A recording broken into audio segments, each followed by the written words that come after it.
Vimos na aula anterior como diferentes tipos de imagens podem ser formadas a partir de espelhos esféricos e também observamos geometricamente como são a formação dessas imagens a partir do tipo de espelho, etc. Nessa aula nós vamos aprofundar esse conhecimento estudando essa formação de imagens analiticamente, de forma mais profunda. Espero que vocês aprendam bastante. Para estudarmos os espelhos analiticamente, nós precisamos do que chamamos de referencial de Gauss. Ele nos ajuda a compreender melhor a figura da imagem matematicamente. Por exemplo, a gente tem vetores e a gente escreve ele matematicamente dentro de um campo vetorial. Um espaço vetorial, aquele que vocês veem que tem o x e o y certinho. E para os espelhos esféricos, a gente tem um referencial de Gauss, que nos mostra como eles são escritos certinho e como a gente estuda isso matematicamente. Nesse referencial, nós temos que a origem ficará no vértice do nosso espelho. No caso do espelho côncavo, ficará aqui nessa posição, e no espelho convexo ficará nessa posição. O eixo das abscissas, que também a gente chama de eixo X, que vai ser coincidindo com o eixo principal do nosso espelho, que vai ser esse eixo aqui, e o seu lado positivo vai ser o contrário do sentido da luz que está incidindo nesse espelho. Por exemplo, se aqui a gente tem uma luz que está incidindo nesse sentido aqui, da esquerda para a direita, ou para a direita, né? O eixo positivo vai estar para a esquerda, como aqui na imagem, você vê que o positivo é para cá. Que é diferente do como a gente estuda em vetores, né? Que no espaço XY o positivo é aqui para a direita. Mas nesse caso aqui o que vai decidir isso é de onde a luz está incidindo. E geralmente nos nossos exercícios a gente sempre representa como se estivesse vindo da esquerda para a direita, aqui para a direita. A gente poderia ter exemplos em que a luz incide aqui da direita para a esquerda, né? Nesse sentido aqui, esquerda. Mas nos exercícios geralmente ele vai fazer aqui dessa forma. E o mesmo que a gente observa no espelho convexo, né? Tem aqui a luz incidindo para a direita e você vê que o eixo positivo das abscissas ele está para a esquerda. O eixo das ordenadas, que normalmente a gente chama de eixo Y, nesse caso aqui ele vai ser perpendicular ao eixo principal, que a gente chamou de eixo das abscissas, e seu valor positivo ele vai ser ascendente, vai ser para cima, vai estar aqui como na imagem. Também tudo que tiver aqui desse lado de cima vai ser positivo e esse lado aqui abaixo do eixo principal vai ser negativo. Isso aqui é o referencial de Gauss. A partir disso aqui a gente vai construir as imagens e observar como elas são formadas. Nesse referencial, a posição de um objeto real nas abscissas a gente chama de P. A gente vai estar aqui chamando de a posição nas abscissas de P. E para um objeto real, ela vai ser sempre positiva. No caso da imagem, a gente vai estar chamando a posição dela na abscissa de P', como está aqui na imagem. E para uma imagem real, esse P' é positivo.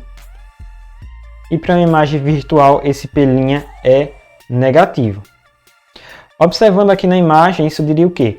Que o objeto real vai estar aqui desse lado aqui que é positivo, né? Tá dizendo aqui. Só que se ele tiver uma imagem virtual, ela vai estar aqui atrás. Logo, a sua posição na abscissa vai ser negativa. Do mesmo jeito aqui, no espelho convexo, né? A posição do foco a gente representa por F. E do centro de curvatura a gente representa por R. E para o espelho côncavo a gente tem que a posição na abscissa do foco é maior que zero. E do raio de curvatura também. No caso do espelho convexo é o contrário. A posição na abscissa do foco é negativa e do raio é negativa. Como a gente tem aqui na imagem, né? No espelho côncavo, o centro de curvatura e o foco está aqui desse lado esquerdo, que é positivo para essa condição. E aqui no espelho convexo, você tem que os dois são negativos. Esse C aqui é o R que a gente chama lá. A gente pode tanto chamar de R quanto de C. Mas aqui eu vou estar convencionando que eu vou estar sempre chamando de R. Na escrita vai estar sempre R. Quando eu falo de R, é o centro de curvatura. E lembrando, né, a vocês que a posição do nosso foco nas abscissas é igual a posição do raio de curvatura dividido por 2. Isso aqui lembrando a vocês do que a gente viu. Lembrando que isso aqui só ocorre a partir das condições de Gauss, sendo respeitada pelo nosso espelho. No caso da posição da ordenada, né, que a gente também chama de y, a gente vai ter que para o objeto real, a gente vai chamar essa posição de O. E você vê aqui que a posição desse objeto aqui é dada por sua posição na abscissa, que é P, e sua posição na ordenada aqui é O. Isso aqui para o objeto. Para a sua imagem, a gente vai chamar essa posição da ordenada de I.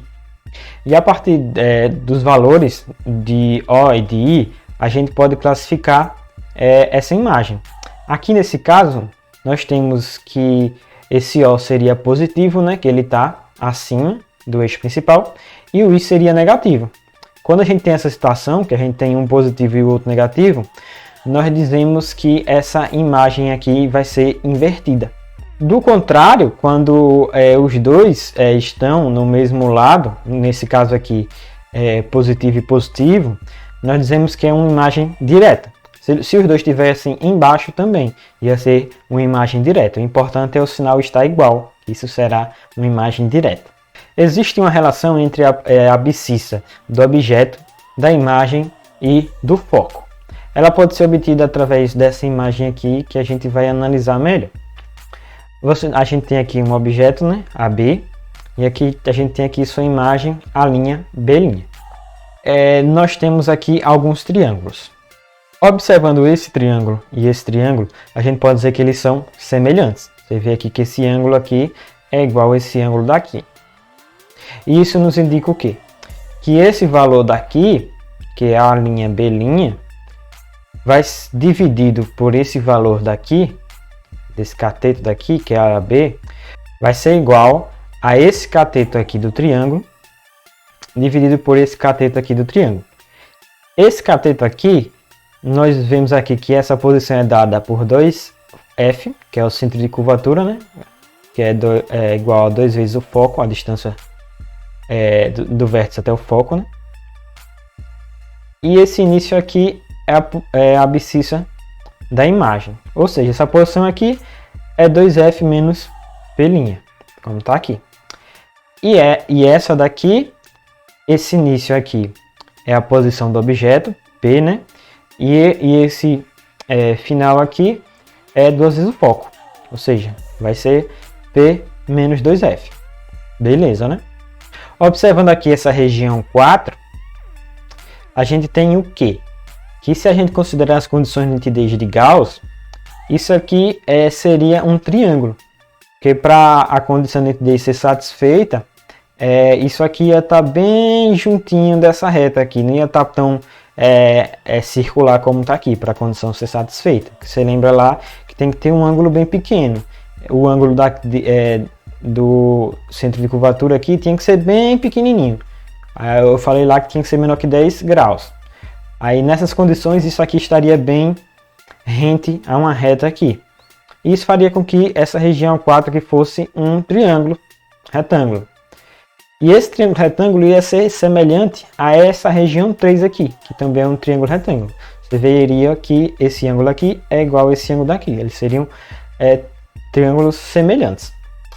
Observando essa condição, a gente teria que esse segmento de reta aqui, a linha B', dividido pelo segmento de reta daqui, que é o mesmo daqui, que é AB, ele seria igual, esse dividido por esse, seria igual a esse daqui dividido por esse daqui. Esse daqui, a gente está vendo que essa posição é dada por P' e essa daqui é por F, então isso daqui seria P' menos F, e essa parte daqui seria F, né? Como está aqui, você vê que a gente encontrou mais uma condição aqui para isso aqui ser verdade. Observem que isso é igual a isso, né? Então, esse termo aqui tem que ser igual a esse termo, né? Seria isso aqui. Fazendo essa multiplicação, né, desse termo aqui por esse daqui e desse termo aqui por esse daqui, a gente vai chegar nisso daqui.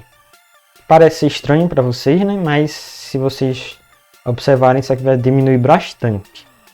Primeiro a gente vê que esse 2f ao quadrado e esse 2f ao quadrado são iguais, né? Então a gente pode subtrair dos dois lados ele, e ele vai sumir da equação. Da mesma forma, a gente pode fazer o quê? A gente tem aqui esse P'F aqui, e a gente tem F'P' aqui, que é a mesma coisa. Só que aqui está menos 2 e aqui está menos 1. Se a gente somar o inverso disso aqui dos dois lados, ou seja, 2F'P' nos dois lados, a gente vai ter que aqui ele vai aparecer um F'P' ou P'F aqui desse lado, e ele vai sumir desse lado. A gente também pode pegar esse termo aqui, menos PF, e também somar o inverso deles dos dois lados, que vai ser positivo, né? PF. Ele vai aparecer positivo desse lado ele vai sumir. E a gente pode inverter a equação, que está desse lado, tudo passa para o outro lado, e o que está desse lado passa para esse. A gente ficaria assim. Esse aqui tinha ficado sozinho do lado direito, agora está na esquerda. Esse aqui, que passou para lá, ficou positivo, está aqui. E esse com esse ficou aqui, positivo. Se a gente dividir esse termo todo por P' e F, a gente vai obter essa equação. E essa aqui é a chamada de equação de Gauss, que relaciona a posição na abscissa do foco, da imagem e do objeto. Foco, imagem, objeto. E com essa equação aqui a gente pode estudar melhor essas posições num espelho esférico. Eu tomei esse caso aqui do espelho côncavo, mas isso vale para qualquer caso. Nós também podemos definir o que seria o aumento linear transversal, que nos indica a relação entre o que seria a altura da nossa imagem em relação à altura do objeto. Nós temos aqui I, que representa a altura da nossa imagem, e O, que representa a altura do nosso objeto. Nesse caso aqui nós teríamos que I seria menor que A. Ou seja, o valor aqui de A, ele seria menor que 1, né? Se você tem um valor aqui menor que o de baixo, esse valor vai ser, a divisão desse valor vai ser menor que 1. Aí a gente diz que a imagem é menor que o objeto. Se esse A aqui fosse igual a 1, isso seria o que? O objeto e a imagem têm o mesmo tamanho. Se esse valor fosse maior que 1, isso indicaria que nossa imagem é maior que o objeto. Lembrando que aqui a gente está tratando de módulo. Porque esse valor de A você vai ver que ele pode ser tanto negativo quanto positivo. Em módulo, maior que 1, a imagem é maior. Menor que 1, o objeto é maior. Igual a 1, mesmo tamanho dos objetos. Beleza, né? Existem outras formas de a gente obter esse valor. Uma delas é observando aqui essa imagem e verificando que nós temos aqui o triângulo A, B e V, aqui formando essa região aqui, e nós temos o triângulo B', A', V, esse daqui, e se observarmos eles são triângulos semelhantes, ou seja, esse ângulo aqui é igual a esse ângulo aqui. Lembrem, raio está incidindo no vértice, ele reflete com um ângulo igual em relação ao eixo principal. Se temos aqui triângulos semelhantes, a gente vai ter o quê? Que esse cateto aqui, A', B', dividido por esse cateto aqui, AB, vai ser igual a esse cateto aqui, B', V, dividido por esse cateto aqui maior, BV. Vamos ter essa relação aqui.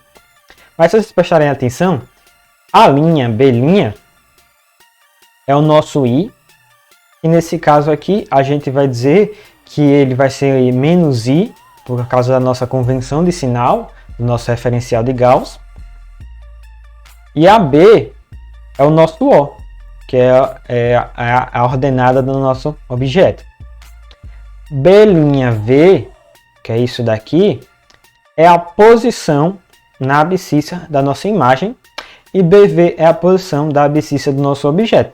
Substituindo esses valores, nós temos aqui no lugar de I sobre O, nós botamos já o aumento linear transversal, que é o que a gente definiu agora. E B'V, a gente botou a posição da abscissa da imagem, e BV a posição da abscissa do objeto. E o negativo aqui, que ao invés de colocar desse lado, a gente colocou nesse lado aqui para deixar a fórmula dessa forma. E essa aqui é outra forma da gente obter o aumento linear transversal. A partir dessas informações, a gente pode indicar o quê? Que quando A é positivo, isso vai indicar o quê? Que I e O têm o mesmo sinal. Ou seja, a gente tem uma imagem direta. E P e P', que é a posição na abscissa do objeto e da imagem, tem sinais opostos. Ou seja, o objeto é real e a imagem é virtual. Se A é negativo, significa o quê? Que I e O têm sinais opostos. Ou seja, é uma imagem invertida. P e P' têm o mesmo sinal. Ou seja, temos um objeto real e uma imagem real. Dentro dessas condições, a gente tem esses valores de A positivo e A negativo. Outra forma de obter esse aumento transversal é a gente partindo lá da equação de Gauss, né? A gente vai isolar esse P' aqui, né? Passou isso aqui para o outro lado, né? Subtraiu 1 sobre P dos dois lados, né? Ficou aqui dessa forma. Fazendo aqui uma MC, né? FP, isso aqui dividido por F vai dar P vezes 1. Isso aqui dividido por isso vai dar F, vai ficar menos F. E reorganizando, multiplicando esse daqui por esse daqui e esse por esse, depois dividindo tudo por PF, vai ficar dessa forma. É só inverter a equação. E lembrando que A é definido por isso daqui, P' é definido por isso daqui. Temos essa conta aqui enorme, mas se a gente for fazer isso aqui é simples, né? Você colocaria o P aqui, multiplicando esse termo aqui, só que em cima já tem o P. Aí você cortaria P com P, ficaria F dividido por P menos F. Se a gente inverter isso aqui de baixo, trocar o sinal, a gente pode trocar o sinal daqui de fora também. A gente fica dessa forma. A gente colocou o sinal aqui dentro. O que estava positivo ficou negativo, que é o P, e o que estava negativo ficou positivo. E essa aqui é outra forma de a gente obter o aumento linear transversal. Agora nós iremos utilizar duas simulações para observar tudo que a gente aprendeu aqui sobre os espelhos esféricos. Nós teremos uma simulação para espelho convexo e outra para o espelho côncavo. Vamos lá? Essas duas simulações são da plataforma Física na Escola da República Tcheca. Eu fui longe para achar essa simulação para vocês, viu? Eu não vou falar o nome do link porque vocês não vão entender e eu também não sei falar. Então, mas eles têm traduzido a simulação para português. Aí dá para a gente trabalhar ela. Começando aqui pelo espelho convexo, a gente tem aqui uma figura de uma mulher. Eu posso aumentar a altura da mulher e distanciar ela ou aproximar do espelho. E eu também posso mudar a distância focal do espelho. Eu posso diminuir e eu posso aumentar. Um problema nessa simulação aqui é que o centro de curvatura, que é esse R aqui, ele coloca positivo. Mas lembrando que a gente convencionou que tem que ser negativo esse valor. Mas está tranquilo, você não vai atrapalhar na nossa atividade. Vou iniciar apresentando alguns raios. Observem, a gente tem aqui um raio. Observaram, né? É um raio que incide paralelamente ao eixo principal. A gente viu lá que ele é refletido e o prolongamento vai até o foco. Se você fechar a atenção, isso daqui vai ter um pequeno errinho aqui, ele não vai ficar exatamente no foco, que é para ilustrar as nossas condições de nitidez de Gauss. Porque se elas não forem cumpridas, isso daqui não vai valer aquilo que a gente discutiu. Uma das formas de descumprir ela é, por exemplo, se eu aumentar aqui a altura da moça, e vocês vão ver que esses raios aqui, com certeza eles têm um ângulo muito maior do que o que está dentro das nossas condições de Gauss. Aí se eu enviasse aqui um raio de luz paralelo, vocês veriam isso aqui, ó, que ele vai encostar e ser refletido, mas você vê que ele vai ficar bem fora do foco, o prolongamento. E isso aqui ilustra a nossa condição de nitidez de Gauss. Tem que lembrar que isso aqui tem que ser quase assim, bem pequenininho, para estar bem perto do eixo principal. E você vê que agora sim o nosso raio vai ficar bem próximo de F. Aí tá vendo? E aqui a gente está representando por esses valores aqui. Nesse caso o raio vermelho tem esse erro aqui bem pequenininho. Vou tirar ele e vou botar outro aqui. Vou botar isso aqui agora. Esse aqui é um raio que vai sair da mulher.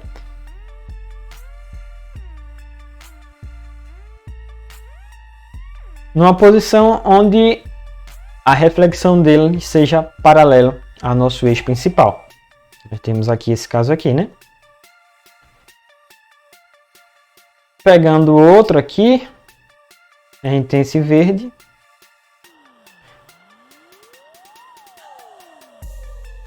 Que seu prolongamento ele vai até o nosso centro de curvatura. E nós temos esse preto que passa pelo vértice, né?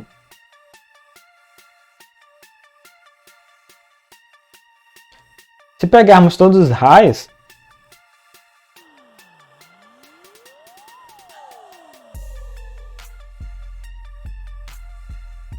vocês observam aqui que o prolongamento deles está se encontrando em um ponto. E é nesse ponto aqui onde fica a imagem da mulher. Está bem pequenininho aqui por causa das condições. Deixa eu fazer de uma forma aqui que vocês consigam enxergar. Para isso eu tenho que diminuir a posição do foco e eu vou poder aumentar a mulher aqui. Que aí a condição de nitidez ainda vai estar valendo aproximadamente, né? Vocês veem aí que focou, né? E aqui estão as diversas informações da simulação. Você tem aqui a posição do nosso objeto, que está 4,2 centímetros aqui. Lembrando que o positivo é contrário à direção do raio de luz, né? A gente tem o que da imagem, que é a linha. Ele está chamando de A, o que a gente chamou de P lá no nosso estudo. E Y para ele é o nosso O, que é a ordenada do objeto. Y' é o nosso I, que é a ordenada da nossa imagem. E esse Z aqui é o nosso A, que é o aumento. Você vê que A está menor que 1, ou seja, a imagem é menor. E como é que ele obtém esses valores? Ele mostra aqui pra gente. Deixa eu tirar ela aqui do fundo para não atrapalhar. Deixa eu tirar esses raios, para vocês verem aqui melhor, porque ficar atrapalhando, né? Aí vocês veem aqui que a gente tem a equação de Gauss. Tá com outras letras, né, que ele utiliza outras letras, mas é a mesma coisa. Ele utiliza a equação de Gauss, ele obtém a posição da imagem, ele coloca aqui na simulação, ele obtém um aumento, ele pegou aqui a posição da imagem dividido pela posição do objeto, na abscissa, obteve o aumento. E a partir desse valor aqui, ele fez o que? Ele obteve a altura do objeto. Tá vendo que através dessa simulação ele usa todos os cálculos para saber a posição do objeto e sua altura, que a gente pode fazer isso nos exercícios aí mais para frente. Sem mostrar os raios, mas só mostrando aqui a nossa imagem, vocês lembram que no espelho convexo a gente só tinha o quê? Uma imagem virtual, né? A gente tinha essa imagem virtual e essa imagem virtual era sempre menor que a real. Você vê que é sempre menor. E essa aqui é a simulação para o caso do espelho convexo, né? Vamos agora para a simulação do espelho côncavo. Temos aqui novamente a moça, né? A gente pode aumentar a altura dela, só que lembrando que quando a gente aumenta, o que vai acontecer aqui com o nosso vermelhinho, ele vai estar com um ângulo muito distante aqui do nosso eixo principal. Aí ele vai, tá vendo? Ele erra o foco, ele não fica no foco. A gente tem aqui um erro bem alto. Aí o que a gente faz, a gente aumenta a posição do foco.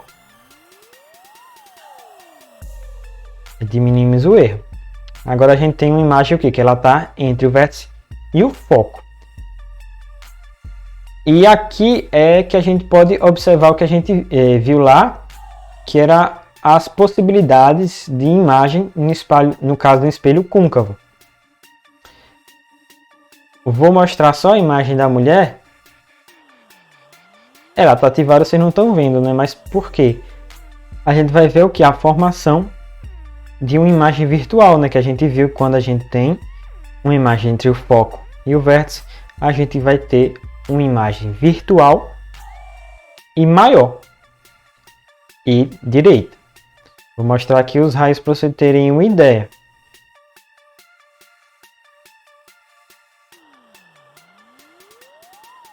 Você vê que o prolongamento deles se convergem aqui, conjuga nessa posição.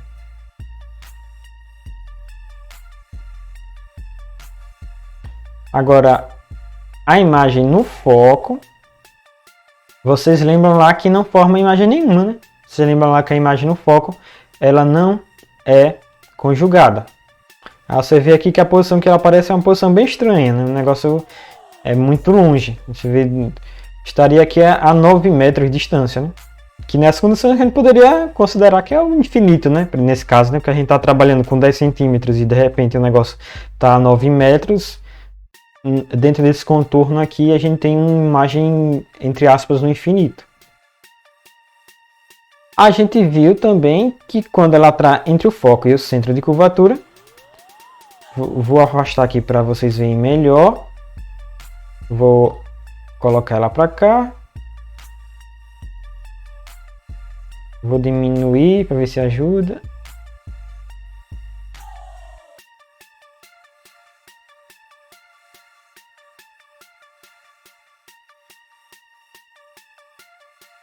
Ela aqui, né? Entre o foco e o centro de curvatura, nossa imagem vai ser invertida, maior e real, né? Como está aqui nesse exemplo. Se a gente vir mais para cá, no centro de curvatura, ela é real, invertida e tem o mesmo tamanho. Agora, vindo mais para cá, depois do centro de curvatura, a imagem é menor, invertida e real. Essa foi as opções que a gente viu lá no nosso estudo. Isso aqui ele está obtendo da mesma forma que eu mostrei a vocês na simulação de espelho convexo. Ele usa a equação de Gauss, pega o valor da posição, a posição da abscissa do foco, ele obtém a posição da imagem, obtém o valor do aumento e obtém o valor da altura, né, da abscissa da ordenada, né, da nossa imagem, né, só usando as equações que eu apresentei a vocês. Tá vendo que a partir das equações a gente consegue montar bem bonitinha a imagem do objeto formado, bem analiticamente, mostrando certinho as posições do nosso objeto. Bom pessoal, era isso que eu queria mostrar a vocês. Muito obrigado pela atenção e bons estudos!